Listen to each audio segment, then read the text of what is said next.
Hello, I'm Dr. Matthew McBroom, and I'm your guide through our great adventure in connecting with science. I want to explore how science is related to the other philosophies or ways of knowing.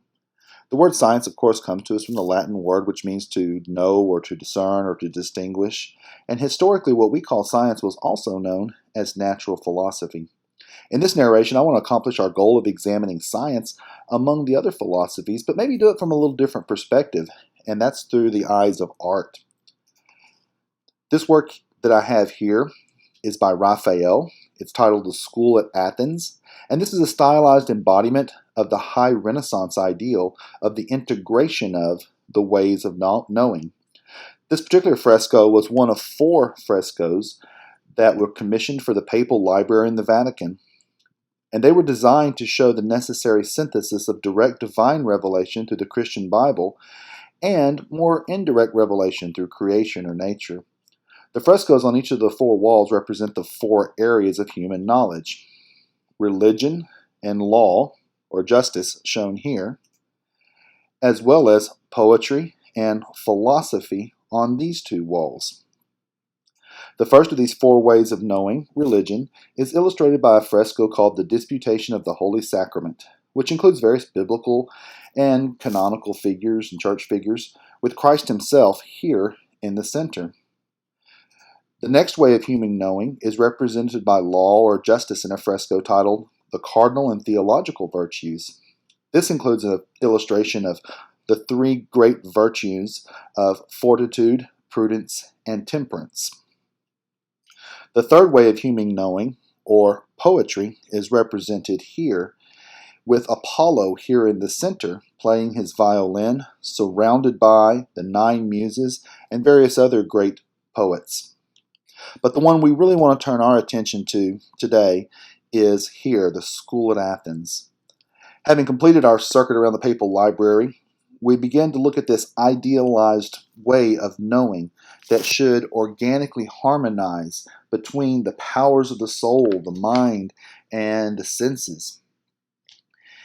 Raphael's communicating to us that there should be a universally binding philosophical means of bringing this together with science.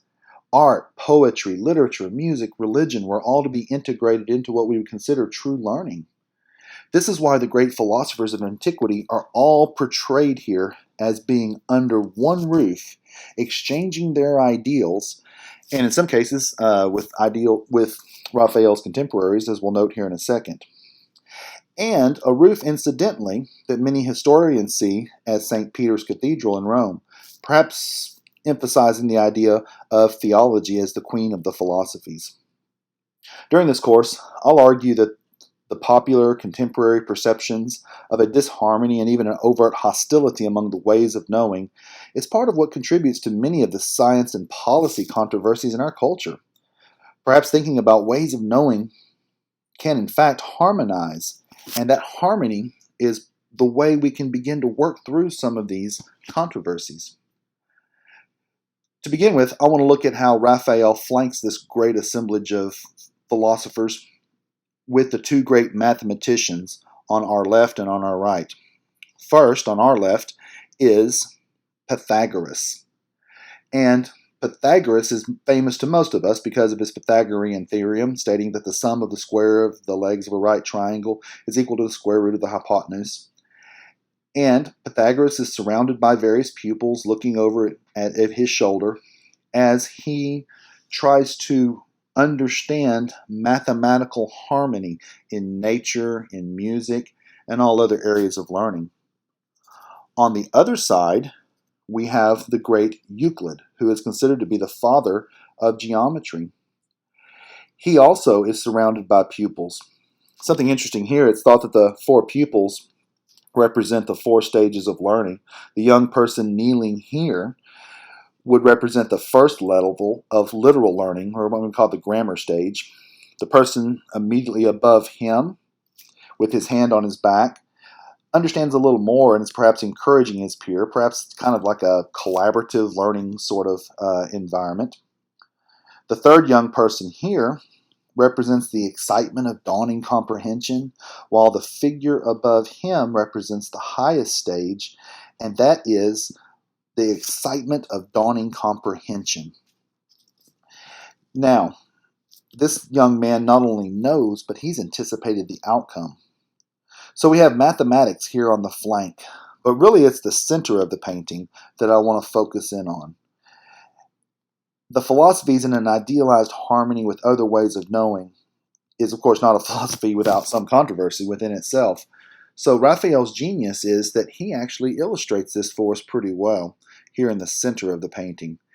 And here in the center we have none other than the two greatest minds of ancient Greek philosophy, Plato here on our left and his pupil Aristotle to the right.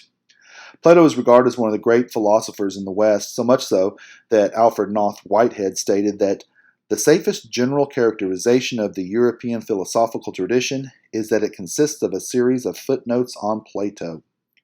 In this fresco, Plato is pointing upward with his hand, suggesting that knowledge must rest on a firm foundation of changeless truth.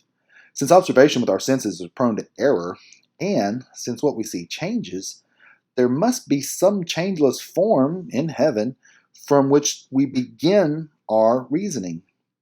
We must then begin to induce those truths from something higher and greater. And of course, this is what we call inductive reasoning.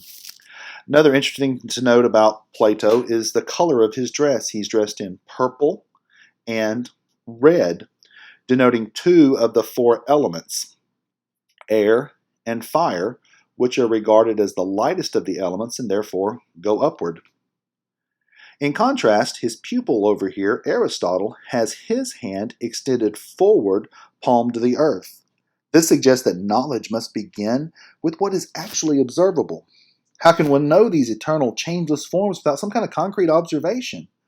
Therefore, reliable observation is needed so one can then deduce from these observations to the timeless truths. And that's what we essentially call deductive reasoning. He's dressed in blue and brown, representing water and earth, respectively. The other two of the four elements, earth, wind, fire, water. Both of these men are holding in their hands, one of the ways we can positively identify them is that they're holding in their hands their respective greatest works. Plato with his Timaeus, or his dialogues here, and Aristotle with his Nicomachean Ethics. One other interesting note is, as I mentioned earlier, Plato's face is very likely a representation of Leonardo da Vinci, and perhaps as a hat tip to one of the greatest minds of the Renaissance. Raphael didn't stop there. He actually worked in Michelangelo and himself in a far corner of the painting as well. And as my rather astute 9-year-old son pointed out when viewing this, "Hey, Daddy, you got the Ninja Turtles," which reminded me of a rather depressing comic that I read a while back from XKCD Comics, pointing out that unfortunately most of our Renaissance artists are now better known as Ninja Turtles, particularly in the case of poor Donatello, while Leonardo and Raphael are still maybe holding their own.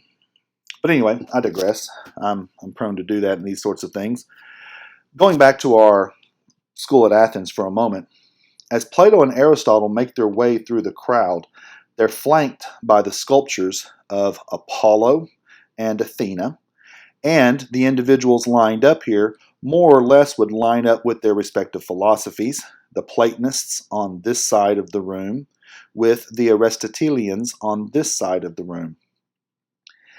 But as they make their way through, it seems that the other philosophers begin to shift their attention, focusing on the two great masters, perhaps beginning to contemplate on how to reconcile revelation of changeless truths with observations in a dynamic world, trying to figure out when maybe inductive versus deductive reasoning may be most appropriate. The effect that this painting has had on how we understand Western culture really can't be overemphasized. First of all, because it's reflecting one of our ideals in Western culture, and second of all, because it is such a phenomenal fresco. Zooming in for a moment, there's two little figures here underneath Athena's sculpture, and this little guy is working vigorously, perhaps taking notes as the great ones are talking. His compatriot there looking on. But nonetheless, does this somehow seem familiar, vaguely in a sense? Maybe almost like out of a dream? Now it rings a bell, doesn't it? Yes, unfortunately, Guns N' Roses is where we're at. Was Axl Rose more epistemologically astute than he's been given credit for? Well, it's been suggested that maybe Raphael's great idea of the unification of human knowledge in one great school may in fact be Axl Rose's illusion. Boy, if this is so, it kind of makes this class pointless. But irrespective of where Axl Rose is at, and one could argue maybe we shouldn't read too much into album covers, there are those that nonetheless do contend that unifying human knowledge in this way is in fact impossible. I would have numerous concerns about this point of view, not the least of which would be that conflict resolution between science and policy and the other ways of knowing would be almost impossible, short of coercion, in fact. But then maybe this is the sort of discussion that we would be best continuing over one evening over some good single malt scotch. Back to our school at Athens. Here in the High Renaissance, in the Vatican, in the Pope's personal apartments in his library, the idea of a harmonious synthesis of how humans can learn and grow in wisdom of knowledge was exemplified.